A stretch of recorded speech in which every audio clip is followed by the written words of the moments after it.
দীর্ঘ অসুস্থতার পর ৮৮ বছর বয়সে মারা গেলেন পোপ ফ্রান্সিস। মৃত্যু ঠিক আগের দিন ইস্টার সানডের ভাষণে ভ্যাটিকান সিটির সেন্ট পিটার্স স্কয়ারে তিনি আহ্বান জানিয়েছিলেন শান্তির, বিশেষত ফিলিস্তিন ও ইসরায়েলের খ্রিস্টানদের দুর্ভোগের প্রতি সংবেদনশীলতা প্রকাশ করেছিলেন এই ক্যাথলিক চার্চের প্রধান। তিনি বলেছিলেন তিনি ভাবছেন গাজার মানুষদের কথা, বিশেষ করে খ্রিস্টান সম্প্রদায়ের কথা, যেখানে এই ভয়াবহ সংঘাত মৃত্যুর মিছিল আর ধ্বংসযজ্ঞ চালিয়ে যাচ্ছে এবং এক ভয়াবহ ও দুর্ভাগ্যজনক মানবিক সংকট সৃষ্টি করেছে। অবশ্যই এই বক্তব্য ছিল অনেকটা মৃদু ভাষায় দেয়া একটি এমন পরিস্থিতিকে বোঝাতে যা আসলে ইসরায়েলের গাজায় চালানো গণহত্যা, যেখানে 2023 সালের অক্টোবরের পর থেকে এখন পর্যন্ত 51,200-এরও বেশি ফিলিস্তিনি নিহত হয়েছেন। Wars do this, but we have gone beyond wars. This is not war. This is terrorism. এই ভয়াবহ সংঘাত নিয়ে তার শেষ মন্তব্য ছিল যুদ্ধরত পক্ষগুলোকে যুদ্ধবিরতিতে, জিম্মিদের মুক্তিতে এবং সেই ক্ষুধার্ত মানুষের পাশে দাঁড়াতে তার আহ্বান।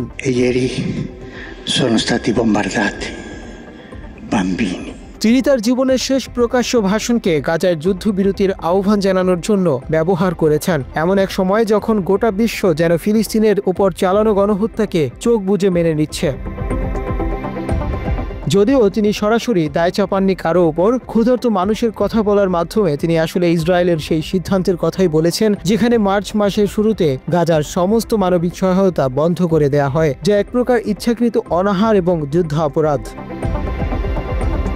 এই আহ্বান আসে এমন এক সময় যখন ইসরায়েল পূর্ব ঘোষিত যুদ্ধবিরতি ভেঙে ফেলেছে। মার্চ 18 থেকে এপ্রিল 9-এর মধ্যে জাতিসংঘ নিশ্চিত করেছে যে অন্তত 36টি ইসরায়েলি বিমান হামলায় শুধুমাত্র নারী ও শিশুরাই নিহত হয়েছেন।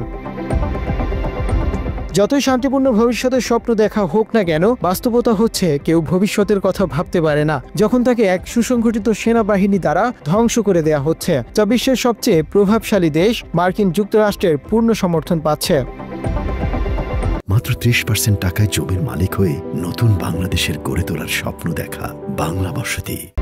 পোপের জীবনের শেষ দিনেই তিনি দেখা করেছিলেন এই সুপার পাওয়ারের দ্বিতীয় ব্যক্তি মার্কিন ভাইস প্রেসিডেন্ট জেডি ভ্যান্সের সঙ্গে। এই সাক্ষাৎ এমন এক সময় হলো যখন পোপ অতীতে একাধিকবার ডোনাল্ড ট্রাম্প প্রশাসনের অমানবিক অভিবাসন নীতির সমালোচনা করেছিলেন। গত ফেব্রুয়ারিতে দেয়া এক বক্তব্যে তিনি বলেন, এই নীতিগুলো একটি বড় সংকট তৈরি করেছে যা নারী পুরুষের মর্যাদাকে ক্ষতিগ্রস্ত করেছে।